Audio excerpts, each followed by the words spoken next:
it. Can you talk about activity tracking, KPIs?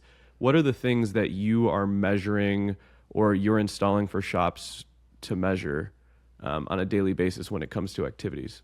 Yeah, it doesn't have to be sophisticated. And like, think about the Google Sheets that you're running within your team. It's not like that's this robust, analytics model. It's seriously a Google Sheet that has, I usually bucket it in activities or inputs and then outputs or outcomes. Activities being calls, emails, visits, social media connections, any outbound outreach, any touches. And those activities are going to result in outcomes, new opportunities created, new meetings set and held, new jobs quoted, new revenue, right? So what I love about sales is like it's numbers driven. It's quantitative. If the activities are there, and it's good quality activity too, it's just not just activity, but quality activity is there, the output's going to be there. And everything is ratio driven. How many activities, how many touches does it take to get a decision maker on the line? How many decision maker contacts does it take to get a new meeting with someone? How many net new first meetings does it take to get a job quoted? How many quotes does it take to get out to hit the quota or the revenue amount we want to hit? All that stuff can be ratio driven. And the more that, to your point, as you're tracking this data, the managers and the team members, the more that you track and manage, the better data you're going to have. And you're going to know, I've got 100-to-1 call to meeting set ratio. So I need to make 100 calls to get in front of one person. Like it's all just numbers and math, and it's quantitative in nature.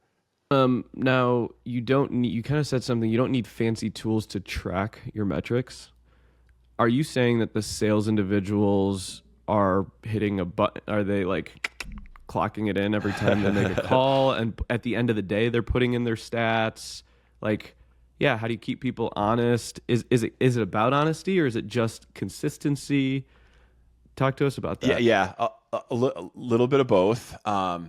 So most of the shops that I work with will have a CRM in place to manage those activities. Really hard to track. Maybe I should have said you don't need sophisticated modeling to track. You kind of do need a CRM. You could use a Google Sheet or an Excel sheet and just like track the activities and do your ticks on the calls you made. But I do think just a base CRM will allow you to track that data. And CRMs do have insight dashboards and scorecards to measure and show those activities. But I still, even if I have a CRM, I still have a Google Sheet that's one place that we track all those metrics. And I like the manual process of a salesperson at the end of their week, taking all of their activities and the output from those activities and taking that data from a CRM and manually plug it in to a Google Sheet. Because if they performed well, they're excited about it, they put those numbers in and it feels good, and I want that muscle memory. But if they didn't hit their numbers and they didn't put in the effort and they didn't have a good week, I also want them to dump that into the sheet because it stings. It's painful. There's this thing, I think it's in psychology, it's called the Hawthorne Effect. Have you ever heard of it? No. The idea here is if you start tracking something, your natural response will raise awareness and take action without having to do anything. So the perfect example is when someone wants to lose weight and they go to the doctor and say, I'm trying all these diets, they're not working.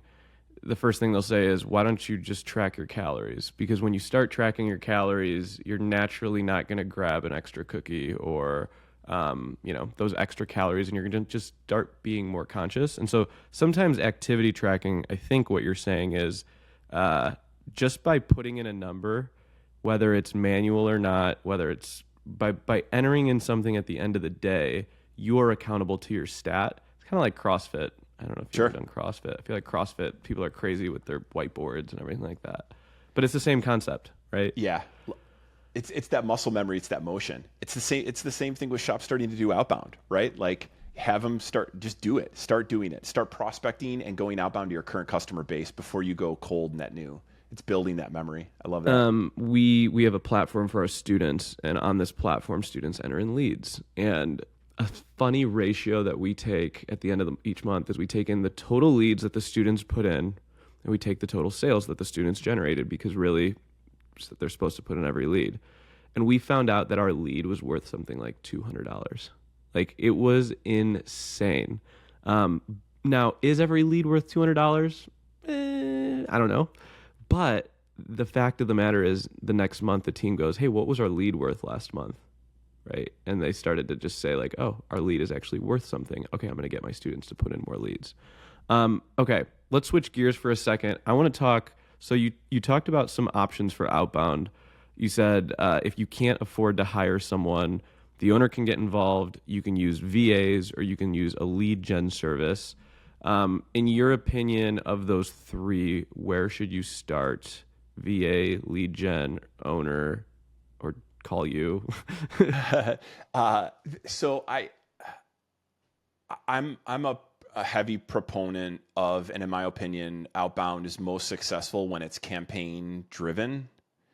Meaning it's not just someone putting a couple calls in or sending some emails. Like my outbound outreach strategy with my VA, it works, but it doesn't drive a huge velocity. But I also, like most shops, have a lot of inbound people coming to me as well. So I don't need a heavy outbound campaign structure.